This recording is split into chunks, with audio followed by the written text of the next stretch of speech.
Hey everyone, back again. Today I want to talk about Rosa Luxemburg's pamphlet, essay, text titled Reform or Revolution, or Social Reform or Revolution. Now before jumping into this, hi, I'm David. I try to explain philosophical concepts and ideas in ways to make them accessible to you. So, if you're new here, subscribe and you'll see videos I release every week, sometimes twice a week. You can go check out my some 250 episodes I already have up in which I try to explain all these concepts in accessible ways. If you want to follow me anywhere other than here, you can follow me on Instagram at theory_and_philosophy or on Twitter at David Guigno.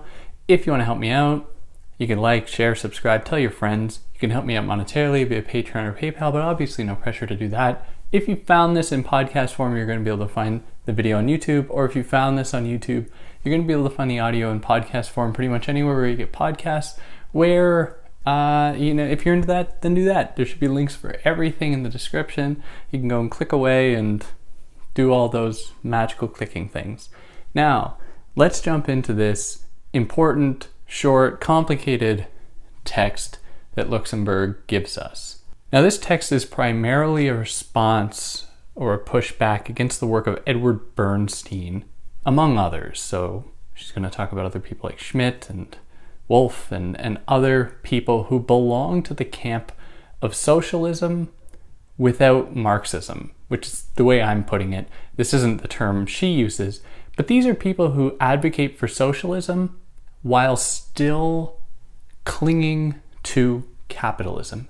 They try to imagine a world in which socialism is possible so long as the capitalist system remains intact, which for Luxemburg, and she's dead right about this, is an oxymoron. It's just a contradiction. You cannot have both operating at the same time. And this is her way to demonstrate why these thinkers are all, essentially, they have no idea what they're talking about and what a proper social revolution would look like. Now for Luxemburg, she suggests that Bernstein, among other social democrats and other quasi-socialists, they believe that workers are mistreated. They believe that people are being exploited by capitalists. And they see that those issues should be ameliorated. That is, the working lives of people should be improved so that they aren't being exploited, so that they have good wages, so that they aren't working 16, 17, 18 hours a day, so that they get time off, everything like that, which is all, I think we'd all agree, these are good things. They take this a step further, though, to say that this is actually the route toward socialism. And Luxemburg is immediately like, no. And the reason that this is not the case is that for socialism to be properly socialistic, it must correspond to three basic tenets in order to really comply with what she and Marx call scientific socialism. And they are, well, the first one is that capitalism grows increasingly anarchistic. And it is through its anarchism that it motivates itself to collapse. Secondly, it creates the conditions for social production. And this might seem to be kind of counterintuitive for anyone listening right now. You might think capitalism fosters social production. How? And I'll explain that. But for now, this is just one of the tenets of capitalism, to actually become more social as it progresses. And then thirdly, it creates the conditions through which proletarian people, through which working people grow conscious of their exploitation and grow conscious of the problems at hand. Now, she says that these socialists, the bad kind, these kind of reformist socialists like Bernstein, agree with the second and third premises or characteristics of capitalism. That is, that it motivates itself towards social production and it elevates class consciousness. They agree with that. However, they don't seem to think that capitalism naturally progresses to its own demise, which is something that Marx very much pointed out in his 3 volumes of Capital. Capitalism is it is an unsustainable system. It is always going to be motivating itself towards its own demise because it exists on various contradictions. Some of these contradictions include a falling rate of profit over the course of time. It also includes extracting labor that is not actually properly compensated, which can only go for a certain amount of time. It produces situations in which there's overproduction, as is the case with any kind of unchecked production or exploitation of labor, which can only lead to eventual crises and collapse and catastrophes. So to be clear, these socialist reformists believe that capitalism is not in itself contradictory. They believe that capitalism can be saved if there is the right governmental oversight, the right work being done to introduce policy that improves its conditions. Now, Luxemburg doesn't buy this. Luxemburg says that just by shifting around some money doesn't alter the very foundation of the capitalist economy. And the capitalist economy, to put it as simply as possible and to be as really get at the heart of the contradiction of the capitalist mode of production, is that it undervalues labor while overvaluing the things that labor makes. That is, it takes more from labor, which comprises the majority of people, that is workers, takes more out of them than it gives back, which is just primarily, it's fundamentally untenable. And that won't change if the people are given a raise, because if suddenly the people were actually given what they earned, capitalists, in terms of what capitalists sell on the market, then the capitalist system would crumble, because then capitalists wouldn't make a profit. So if people are just given a raise, there's still going to be the distinction between what a product is sold for and what it is paid for in terms of labor, which is a gulf that isn't going to be bridged just by giving them more money. So it might improve the situation if workers earn a little bit more. It might make people's lives better. But ultimately what it is doing is it's kicking the can down the road of the capitalist mode of production and making it so that people are happy at the moment, all the while extending its duration, making it so that the crisis doesn't come quickly. It'll just come maybe in a few extra years' time. So in this way, these socialist reformists view socialism not as a necessary final goal of the capitalist system or of the proletarian resistance to the capitalist system. Instead, they view socialism as just another kind of capitalism, like a reformist capitalism that has been revised to be a kind of teddy bear capitalism, a kind of nice capitalism for the people. And they suggest that capitalism can do this because it is primarily adaptive. And this is probably something we've all heard before. Capitalism is different from other systems in that it is able to adapt. It is able to adapt to the needs of the people in ways that other systems are ill-equipped to adapt to these needs. And one of the ways that it does this is with the introduction of credit. And Marx really unpacks this a lot in Capital Volume 3, which I hope to cover on here soon. I'm reading it now. It's like 1,000 pages. I'm taking so many notes on it, and I'll hopefully start presenting that soon on here. So stay tuned for that. But Marx discusses in that text the way that credit functions and how credit motivates industry. And it makes sense, because now you are able to, if you're a capitalist or you want to be one, you can borrow money and open up a business. Whereas without credit, you couldn't have opened up that business because you didn't have money. So it would appear as though that credit is a way to stifle off any possible contractions in the economy, because if there are any contractions, you can just borrow money from somebody else, pay them back later, and you'll be able to keep your industry growing. You'll be able to keep things afloat. But Luxemburg shows, really going back to Marx himself, is that credit doesn't actually improve the situation. It actually accelerates crises and accelerates the possible final collapse.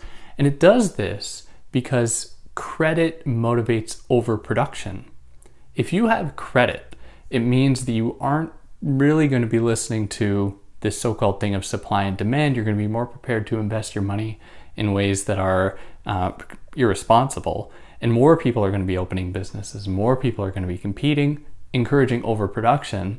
And with overproduction comes crises, because suddenly you have all of these products out on the market that aren't being bought because very few people are actually there to buy these things, which creates a situation in which you are not earning the proper capital to keep your system, your industry afloat.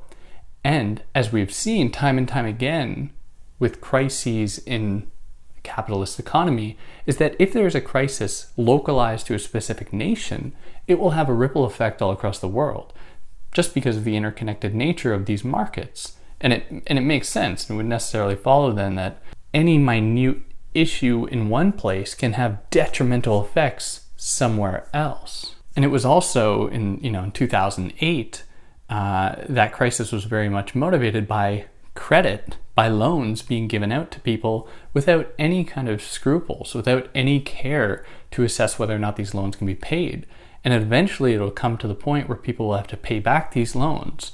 And if you look at any nation's kind of debt index, it's quite worrisome to know that so much of industry, so much of any country's GDP is founded upon more debt than production, which is kind of a bigger question, the relationship of debt to wealth and the relationship of debt to the ability to print money and everything. And I don't want to get into that now, but it's just important to acknowledge that credit, despite what these socialist reformists are saying, credit is a way to accelerate crises and to intensify crises, not to adapt the system to meet new needs, to be able to adapt the system to make it infallible.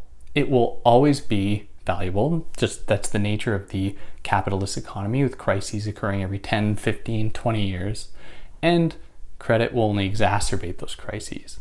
Now, what these social reformists, these socialist reformists, almost seem to want to be doing is making they live under an illusion that everybody can be rich, that almost everyone could be bourgeois. When the fact is that the only way the capitalist economy can work is if there is a serious gulf, a serious separation between rich people and poor people. And that is what creates the conditions for there to be rich people. So in certain nations, it might be seen that there is a general elevation in the standard of living. But this is mostly due to the fact that industries can be offshored to places where cheap labor can be bought, where other people are going to be exploited, so that people in other countries can really enjoy cheap commodities, which will elevate their standard of living, but it will always come at the expense of another group, another nation that are going to be duped, going to be exploited under this economy. So it's impossible to say that all people can just live as rich people under the system, and that is because the only way to be rich under this system is for people to be poor.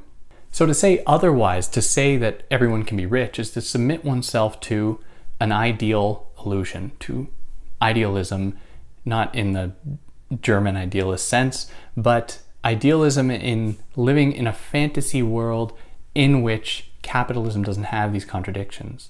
And Luxemburg opposes that to a dialectical approach that acknowledges the real historical and material conditions, including the contradictions of capital, including the contradictions of wage labor, of finite resources and a finite planet, acknowledging all of these real material things to show almost definitively that the system is unsustainable, and the only alternative will come about once these certain conditions have been met as it has naturally run its course, which conflicts with some other approaches to the formation of socialism that says that it has to be done like immediately overnight.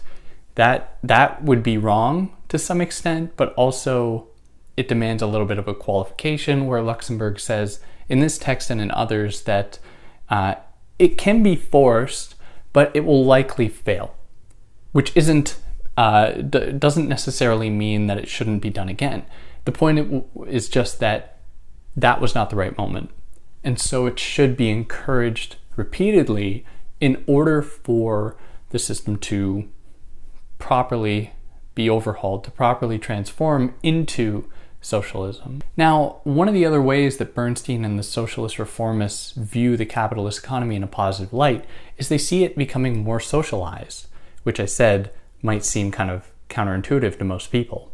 And we get this in Marx in the third volume of Capital, where he says that as loans, as stock, as credit become bigger parts of the capitalist economy, suddenly people who otherwise couldn't have entered the capitalist economy as capitalists can participate in it.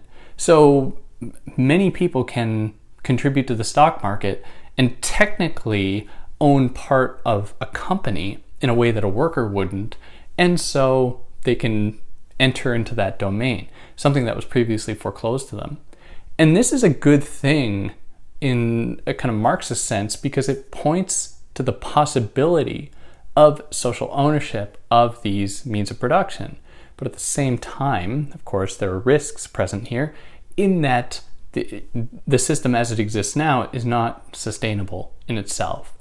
All that it serves for Luxemburg and other Marxists is a possible pretense for a different way of organizing the system in a more social fashion, in socialistic fashion, whereas the socialist reformists like Bernstein suggest instead that that is a sign that capitalism itself can be socialist, that capitalism itself can be a social system founded for or existing for the people and the workers at hand. And they also use this argument to say that capitalism is the system par excellence that can really usher in democracy. This is perhaps something we've all heard at some point, that capitalism and democracy go hand in hand. And while democracy is something that we should always fight for, it's important to acknowledge that capitalism did not breed democracy. Democracy existed long before capitalism, and capitalism existed not necessarily with democracy. There were, like in the case of like Russia or other despotic regimes, capitalism could flourish in other settings, not just democratic ones. So it's important not to fall into the trap that capitalism is somehow fostering a kind of social interaction vis-a-vis democracy as that realization of social interaction in social political power, not to fall prey to the illusion that capitalism is what births democracy, which is something I think we would all agree is a good thing that we should be fighting for. And that brings us to a more maybe specific question of the state itself and what the state's role is in relation to capitalism, where Bernstein and other social reformists suggest that the state is something that should help to mediate capitalism through its growing complexity, which then motivates the possibility of democratic participation within the capitalist economy, signaling more social participation, which they just associate with being a good thing. Now, the thing is that Luxemburg very clearly and very importantly points out is that the state serves not the people's ends, serves not the people's wants and needs in this situation. It more serves the interests of the ruling classes and of capitalism in general, where the state will work at the behest of capital in order to open up new markets through militarism, maybe to engage in certain competitive acts through tariffs against other capitalists. Maybe it'll work in such a way as to subordinate working populations to the will of these ruling classes. So it's really wrong to suggest that the state's intervention within the capitalist economy is going to just magically push us into a socialistic dimension within capitalism. So Luxemburg suggests that these thinkers kind of, all they're suggesting is almost like a return to a pre-capitalist time like feudalism, where workers might have a kind of common stake on an already owned piece of property by a feudal lord, but that doesn't actually undo that dynamic, which is in itself fundamentally oppressive. And it's important to acknowledge that in Marx and in Engels' work, capitalism is a necessary stage of human development. It's something that humanity must pass through in order to arrive at communism or socialism at the end. The point is to maintain that truth, that it must move past capitalism and not to cling on to capitalism as being the be-all, end-all, simply because it's untenable if you consider all of the things already mentioned, including, the impending climate disaster that it is really encouraging and is really motivating us toward. So how does reform and revolution differ? Well, it would be wrong to say that it is just about time, where reform takes a long time and revolution is instantaneous or spontaneous. That is some element of it, but that's only part of the story. Luxemburg says instead that we are duping ourselves if we think that it is only a matter of time. Instead, it must pertain to, or it must be a distinction between an approach that sees socialism as the final end, the final goal, versus approaches that only want to keep us in a suspended state of teddy bear capitalism, just keeping it somewhat good for a few people so that it stays afloat, so that it doesn't collapse, and can then essentially exist potentially forever until that eventual collapse. A revolutionary mindset might actually take a long time, but as long as it acknowledges the fundamental inconsistencies or contradictions of the capitalist economy and sees socialism as the final goal, and it does so through successive steps like repeated efforts on the part of the proletarian class to seize power. As long as it's doing this, which might take a long time, and it might even look like successive reforms to some extent, where it's like little changes, because we don't actually know how this will play out. As long as it has this final goal in its sights, that is a sign of a revolutionary mindset, as opposed to a reformist mindset that only wants to keep the same system intact. And Bernstein and others were very much familiar with this line of thought, and they suggested, and this is something we could hear today, where they say that, the revolutionary mindset isn't actually intent on accomplishing anything. So they set impossible goals as the end goal. And then they can say, well, until we've actually done this thing, nothing is worth doing.